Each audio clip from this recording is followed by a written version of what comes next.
السلام عليكم، مرحبا بكم في فيديو جديد على القناة. اليوم ان شاء الله مع درس جديد في مادة الفيزياء بالنسبة للمستوى ثالثة اعدادي. غنشوفوا الدرس ديال لي زاكسيون ميكانيك ولا التأثيرات الميكانيكية. بالنسبة لهذا الدرس ف سهل، يعني ماشي ما كيطلبش واحد المجهود في الفهم. ان شاء الله نشرح لكم بواحد الطريقة بسيطة باش تفهموا. بالنسبة للتأثيرات الميكانيكية فكنعرفوا أن كل جسم يعني في الكون فهو يخضع إلى تأثيرات ميكانيكية. فالتأثيرات الميكانيكية كتصنف لجوج أنواع، يا إما لي زيفي ديناميك أو لي زيفي ستاتيستيك، يعني واش كتخضع لواحد المفعول تحريكي ولا مفعول سكوني.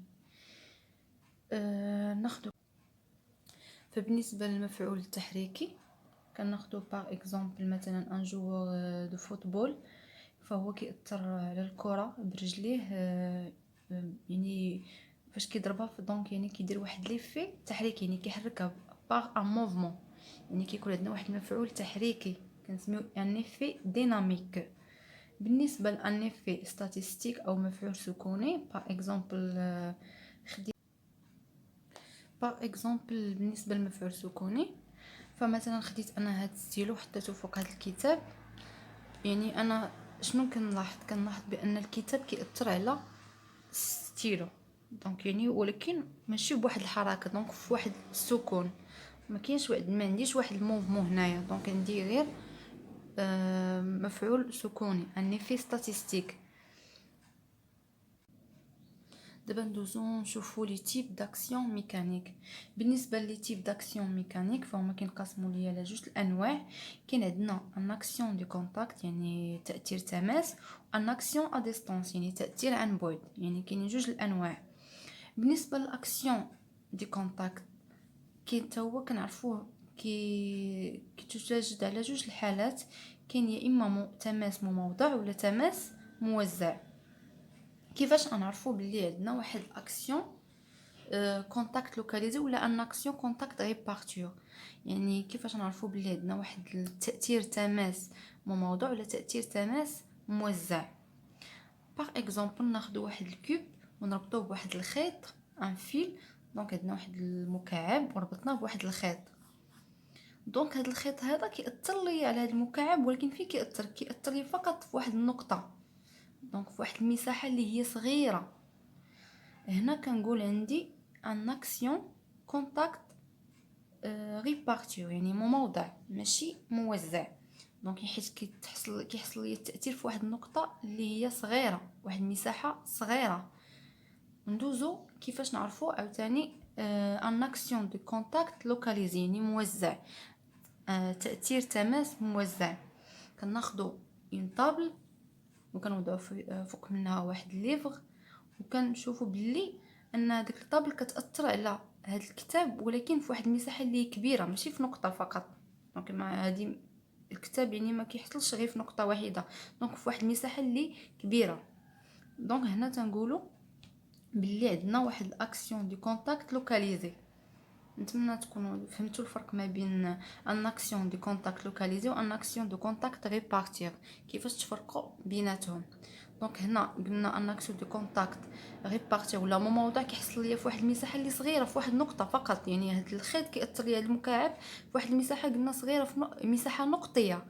وهنا الكتاب لو طابل كيأثر ليا في الكتاب على الكتاب في واحد المساحه اللي هي كبيره ماشي نقطيه، دونك كبيره. هنا تنقولوا باللي عندنا ان اكسيون دو كونتاكت لوكاليزي.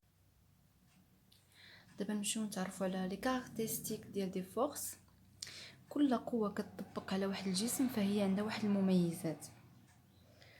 هاد المميزات هما ان دروا داكسيون اللي هي خط تاثير، ان سونس للمنحى تاثير، بوان داكسيون لنقطه التاثير، انتونسيتي لشده التاثير. يعني كل فورس فهي كتمتاز بربعه هاد الخصائص: droit d'action, un sens, point d'application, intensité. اول حاجه حنا ناخذ واحد الاكزامبل باش نشرح لكم كيفاش نخدموا ان سيستيم ايتيدي ولا المجموعه المدروسه. في المجموعه المدروسه اول حاجه كنجردوا القوى، القوى المطبقه على داك الجسم اللي بغينا. دونك هنا عندي هنا الكره ديال التنس، فالقوه اللي كتطبق عليها هي القوه بي والقوه اف. القوه بي هي وزن الارض، يعني اي اوبجي كيف ما كان فهو كيطبق عليه القوه ديال الارض. دونك وزن الارض كنرمزوا ليه دائما قوه بي. دونك فورس اكزercée par la terre sur le ballon noté دونك هي بي. دونك فيما تسمعوا ان فورس اكزercée par la terre sur un objet كيف ما كان نوعه دونك هي كنرمزوا ليها ان فيكتور. كنديروا ان فورس بيتا هي بي كنرمزوا لها فيكتور. ضروري ديروا هاد المتجهه. دونك عندنا قلنا هاد بي ديال تي سور لو بالون. دونك حنا نوطينا اول فورس كتطبق على الكره هي وزن الارض. دونك هاد وزن الارض عنده مميزات ديالو ان دروا داكسيون. كما قلت لكم باللي الشده ديال وزن الارض كنرمزوا لها بي واحد الفيكتور. دونك فورس دائما كنرمزوا لها كنديروا واحد السهم فوق من داك لا فورس. بالنسبه لدروا داكسيون فدروا داكسيون كنشوفوا هنا باللي كتنطلق من بوين جي، يعني هذا البوين نحو الاسفل، يعني واحد الخط كيفاش كيكون خط فيرتيكال اللي هو عمودي. دونك كنكتبوا دروا فيرتيكال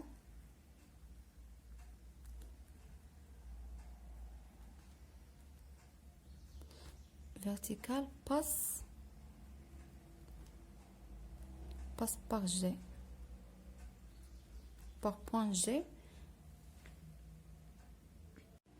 بالنسبه للمنحى فالمنحى كنشوفوا كينطلق من جي كما قلت لكم من جي فيغ لو با، يعني من جي نحو الاسفل. دائما الوزن ديال الارض كينطلق من واحد البوين نحو الاسفل. دونك جي فيغ لو با. بالنسبه للبوين دابليكاسيون شنو هي نقطه التاثير بالنسبه لشده الوزن؟ نقطه التاثير بالنسبه لشده الوزن فهي بوين جي. لانتونسيتي ماشي بحال لا فورس، ما كنديروش لها المتجهه سون فيكتور. دونك كنرمزوا لها فقط بي وكنديروا شحال كتساوي. دونك الوحده ديال الشده فهي نيوتن. ضروري في ليكزامبل ولا في ليكزارسيس كيعطوكم ان ايشيل بحال هاد التمارين النوع ديال التمارين كيعطوكم ان ايشيل. دونك هنا شنو قالك 1 سنتيمتر كوريسبوندو ا 2 نيوتن. دونك حنايا خصنا ضروري نعبروا بالمسطره ونشوفوا هاد السهم هذا شحال فيه من 1 سنتيم. دونك الا عبرناه غادي نلقاو تقريبا 0.5. دونك 0.5 سنتيم حنا كنعرفوا بلي عندنا 1 سنتيم كوريسبوندو ا 2 نيوتن. دونك 0.5 سنتيم كوريسبوندو ا 1 نيوتن. دونك نديرو 1 نيوتن. ندوزو الفورس الثانيه اللي هي اف، اللي الفورس اكزercée par la raquette sur la balle notée. دونك القوه اللي كتاثر الراكيت على البالون ديال التنس.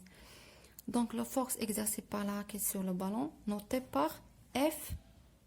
دونك ضروري حنا هنا غادي نديرو F avec vecteur ديال الراكيت sur ballon. بالنسبه لدغوا داكسيون ولا خط التاثير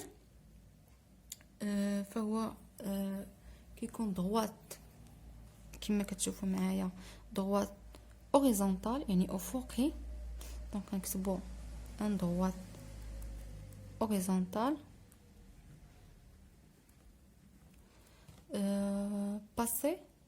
passe par un point C كما تشوفوا passe par point C. لا سونس ولا المنحى دونك من point C vers la gauche.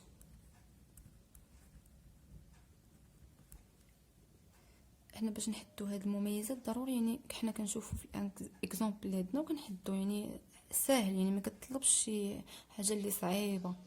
دونك بالنسبه للبوان دابليكاسيون، البوان دابليكاسيون نقطه التاثير عندنا هي البوان سي. من هنا كيبدا التاثير ديال الراكيت سو البالون، دونك هي البوان سي.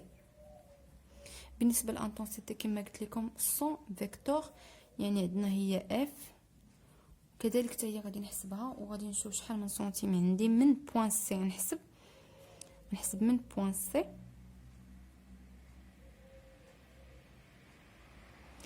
حتى النقطه اللي فين عندي فيها الشده السهم هنايا. دونك عندي هنا 3 سنتيم، وهنا كنعرفوا بلي 1 سنتيم كوريسبوندون ا 2 نيوتن، دونك 3 سنتيم كوريسبوندون 6 نيوتن، يعني كنشد جوج كنضربها في 3 دونك كتعطيني 6 نيوتن.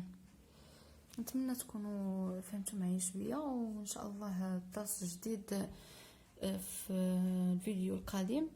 شكرا على المتابعه، وما تنساوش تشاركوا هذا الفيديو مع الاصدقاء ديالكم.